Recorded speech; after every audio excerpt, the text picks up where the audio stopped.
요한복음 19장 십자가에 못 박으라는 판결을 내리다. 그래서 빌라도가 예수님을 데리고 가서 채찍질하게 했습니다.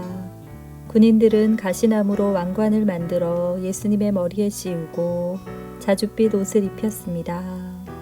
그런 다음 그들은 여러 차례 예수님께 와서 유대인의 왕 만세라고 말하며 얼굴을 때렸습니다. 빌라도가 또다시 관저 밖으로 나와서 사람들에게 말했습니다. 자, 내가 예수를 당신들에게 데리고 나오겠소. 내가 그를 고소할 아무런 죄도 발견하지 못한 것을 당신들은 알게 될 것이요. 예수님께서 가시관을 쓰고 자줏빛 옷을 입고 나오시자 빌라도가 유대인들에게 말하였습니다. 보시오, 이 사람이요.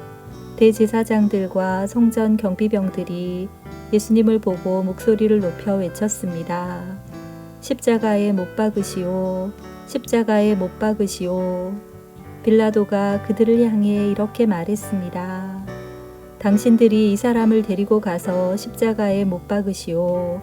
나는 그에게서 아무 죄도 찾지 못했소. 유대인들은 우리의 법대로 하면 그는 당연히 죽어야 합니다. 자기를 하나님의 아들이라고 주장하니 말입니다. 라고 우겼습니다. 빌라도는 이 말을 듣자 더욱 두려워하였습니다. 그래서 그는 다시 관저로 들어가 예수님께 당신은 어디서 왔소? 라고 물었습니다. 그러나 예수님께서는 그에게 대답하지 않으셨습니다. 빌라도가 예수님께 말했습니다. 나에게 대답을 하지 않을 작정이요. 나에게는 당신을 놓아줄 권한도 있고 십자가에 못 박을 권한도 있다는 것을 알지 못하오. 예수님께서 대답하셨습니다. 그 권세가 위에서 주어진 것이 아니라면 내게는 나를 해할 어떤 권한도 없다. 그러므로 나를 너에게 넘겨준 그 사람의 죄는 더 크다. 그때부터 빌라도는 예수님을 놓아주려고 애를 썼습니다. 그러나 유대인들은 소리를 지르며 만일 당신이 이 사람을 풀어주면 당신은 가이사의 지지자가 아닙니다. 자신을 왕이라고 하는 사람은 가이사를 반역하는 자입니다. 라고 외쳤습니다. 빌라도는 이 말을 듣자 예수님을 데리고 나와 돌로 포장된 바닥, 아람어로는 가바다에 마련된 재판석에 앉았습니다. 때는 유월절 주간의 예비일이었고 낮 12시쯤이었습니다. 빌라도가 유대인들에게 말했습니다. 보시오, 당신들의 왕이요. 그 사람들은 소리를 질렀습니다. 없애버려라, 없애버려라. 그를 십자가에 못 박아라. 빌라도가 그들에게 물었습니다. 당신들의 왕을 나더러 십자가에 못 박으란 말이오. 대제사장들이 대답하였습니다. 우리에게 가이사 외에는 왕이 없소. 그래서 빌라도는 예수님을 십자가에 못 박도록 그들에게 넘겨주었습니다. 군인들이 예수님을 데리고 갔습니다. 십자가에서 죽으심. 예수님께서 자신이 매달릴 십자가를 직접 지고 헤골의 터, 아람어로는 골고다라는 곳으로 가셨습니다. 그곳에서 사람들은 예수님을 십자가에 못 박았습니다. 또한 예수님과 함께 다른 두 사람도 예수님을 가운데 두고 양편에 한 사람씩 십자가에 못 박혔습니다. 빌라도는 명패를 써서 십자가 위에 붙였습니다. 거기에는 유대인의 왕 나사렛 예수라고 쓰여 있었습니다. 많은 유대인들이 그 명패를 읽을 수 있었던 것은 예수님께서 죽으신 곳이 예루살렘 성에서 가깝고 그 명패는 아람어, 라틴어, 그리스어로 쓰여 있었기 때문입니다.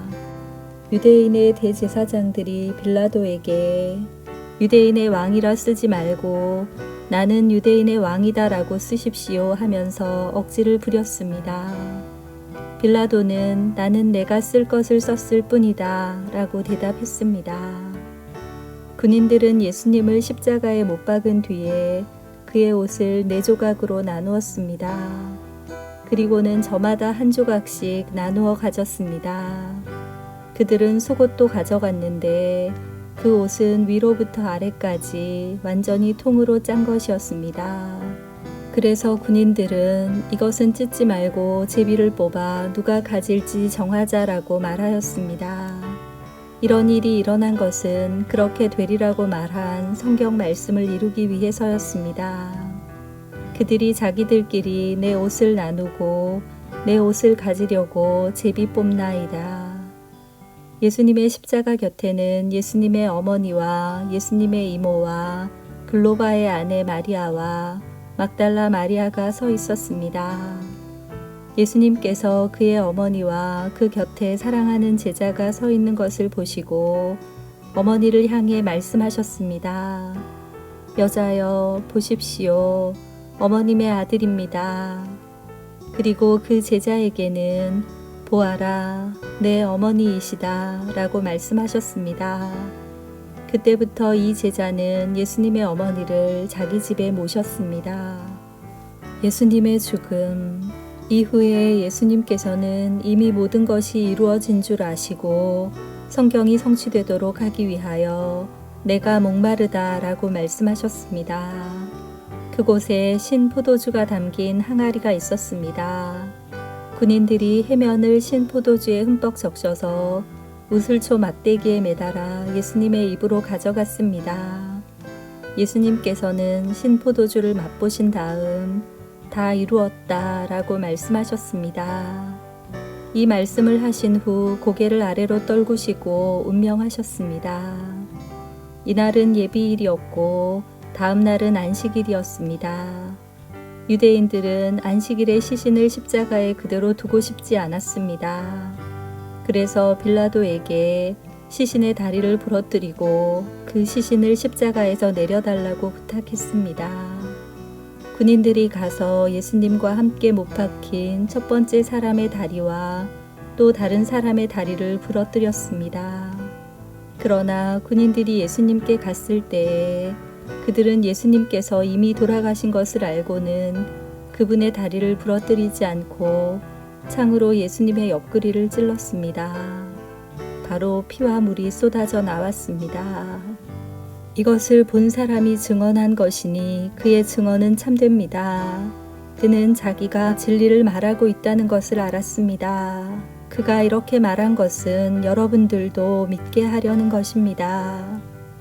이런 일이 일어난 것은 그의 뼈가 하나도 부러지지 않을 것이다 라고 쓰여진 성경 말씀을 이루기 위해서입니다.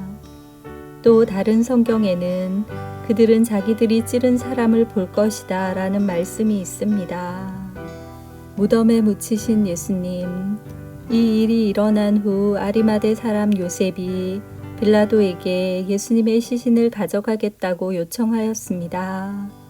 요셉은 예수님의 제자였지만 유대인들이 두려워 그 사실을 감춰왔습니다.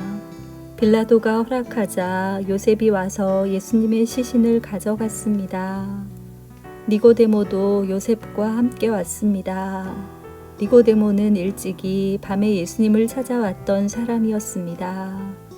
그는 모략과 알로에를 섞어 만든 향료를 약 33kg 정도 가져왔습니다. 이 두 사람은 유대인들의 장례 풍습에 따라 예수님의 시신을 가져다가 향료와 함께 고운 배로 쌌습니다.